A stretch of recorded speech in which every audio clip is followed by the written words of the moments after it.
Hi, my name is Nikki. I love to cook. I'm not always good at it, but I always try really hard. I want to start off by addressing a couple things. First and foremost, I hope you, your family, the people around you are as happy as you can be, healthy and safe right now. It's really important to take these kinds of things seriously. My school is currently on an online setting until we know what's coming next. I'm really worried about my family, the people around me, my students and their families, and so I hope that we're all taking it seriously and taking that collective responsibility. Second, I know it's been quite a while since I posted a video. Just a lot of things going on in my life right now. I am a teacher, I am a grad student, and I'm a person too, and I go through things, and so that's why I've been a little bit absent, but I'm hoping that this time off I can allow that for me to bank some videos and post them more regularly while I get back into a groove. And third, I just want to address the juxtaposition of what's happening here and what's happening here. I really love to do makeup, and I figured why not? I have been checking my emails constantly, checking on the kids, nothing quite yet. And so I wanted to put on a full face of makeup and make this video. But I also just wanted to lounge in clothes and didn't want to waste a good outfit to cook stuff, okay? So now that all that is out of the way, I figured, what can I make with what I have in my house?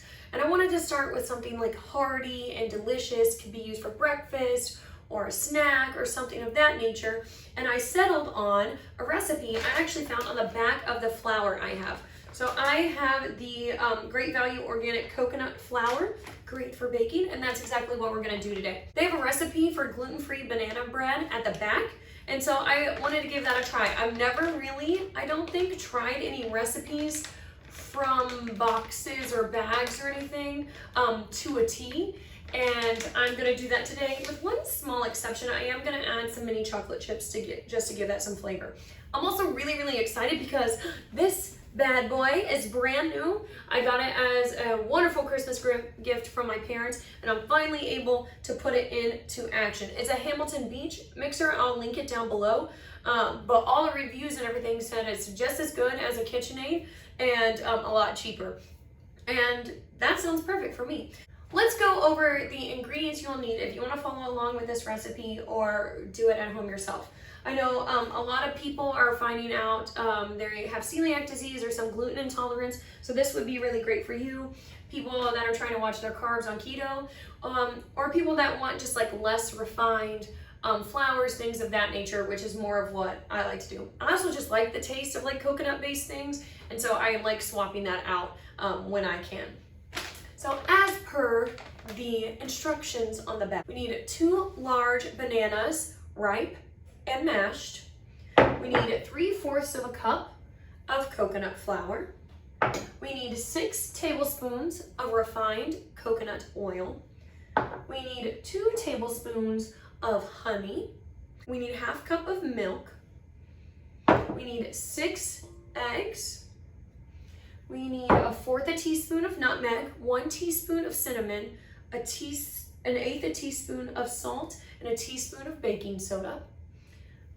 We need 1 teaspoon of vanilla. I'm gonna add 1/4 cup of mini semi-sweet chocolate chips. Now, the directions are very simple on the back of the bag, but I know as someone who bakes every now and then and who watches a ton of the Great British Baking Show, that we should probably do our dry ingredients first. We don't have a lot, but I'm gonna go ahead and put that in there. So I'm gonna put in the 3/4 cup of coconut flour, and then the baking soda and nutmeg and cinnamon.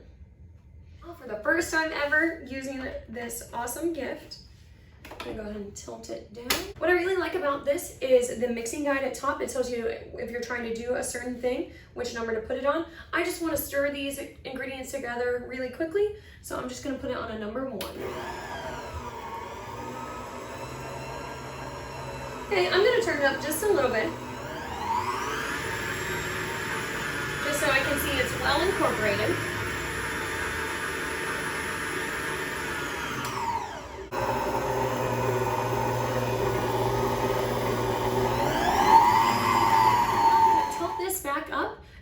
Get all these other wet ingredients in there as well. So the milk, the honey,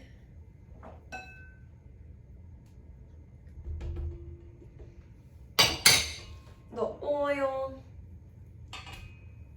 the bananas,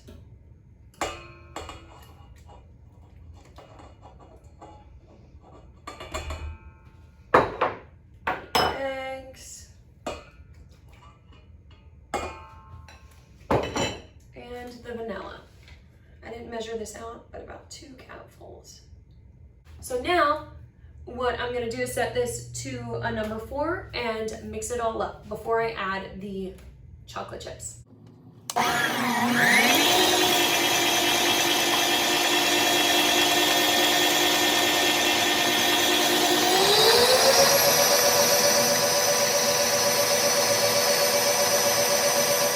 going to scrape down the sides. Make sure everything is well incorporated. Clean out the mixer just a little bit. Make sure there are no chunks of banana and give it one more quick spin.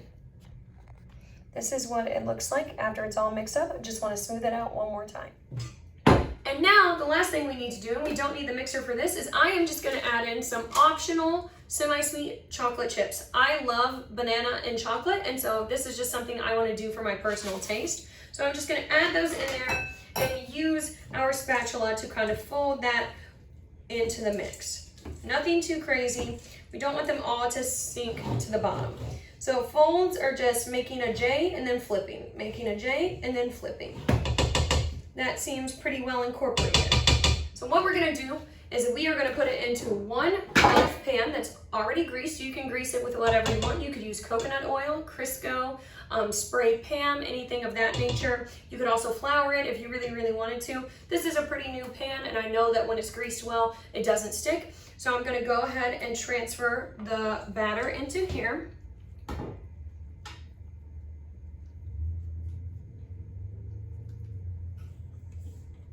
Gonna go ahead and scoop out the rest.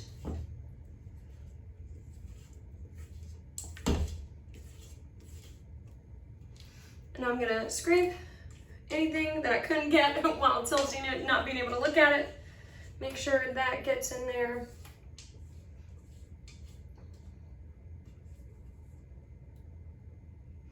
And what I like to do is just kind of shake and bounce to let any major air bubbles get out. I have never really worked with coconut flour that much before when it comes to baking. This is one of my first couple forays, so we'll see how this works out. But here is our final product, and let's go put it in the oven. Ready? So let's go ahead and put this in there. Gonna put it on the lower rack. So I put it back in for a little 6 more minutes because at the 40 mark, it wasn't looking too great. It smells delicious. I wish you could smell it. I'm gonna poke a fork in the center because this part right here looks a little wobbly, and then we'll see if it's ready to come out. As you can see, the fork is still a little wet. And this part is still a little wobbly. So I'm gonna put it back in for about 5 or 6 more minutes. The edges are looking nice and brown though, so I'm hoping that this quickens up so it doesn't burn. So it's been another 6 minutes. Let's see if our bread is done. Ooh, the top is looking much more golden brown and solid. Fork in, fork out, clean. Yes, I know now I put a beautiful little gash in it, but this is just for me. I will give you an update when it's cooled off and ready to eat. So I've taken our bread loaf out of the oven, let it cool a little bit, and now it's time to get into it. Just a couple things first. One, you can tell it's flattened a little bit. It's dark around the sides. I don't really know the science about the flattening, but I want to look it up. If you know, comment down below. Also, I was trying to hide it from you, but there was a little bit of bread left in the pan. That had to do with me kind of forcing out, being very impatient to taste this because it smells so good. I don't think it had anything to do with the pan or the recipe. Also, I don't know if you can hear and then see how oily / moist the bread is. I think that has to do with the Crisco I used to line the baking sheet. Maybe it kind of absorbed in. So I might think about flouring it next time to give that like little layer of protection. But I want to go ahead and cross-section it and taste it and wrap this up. So I'm just going to go right down the middle. Oh yes, that was very smooth. It was a very large knife. Not necessary, I don't think. Let's look at the cross-section here. I want to see it because I can't see it. So what I can tell is that it is super moist. It probably could have baked for a little while longer, but also what we know is that this was a very liquid recipe anyway. The only real dry ingredient that was of any stature was the coconut flour. So let's go ahead and cut ourselves a little piece and taste it.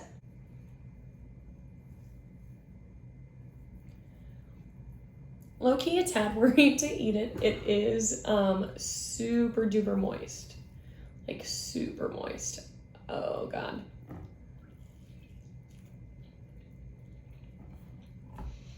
Okay.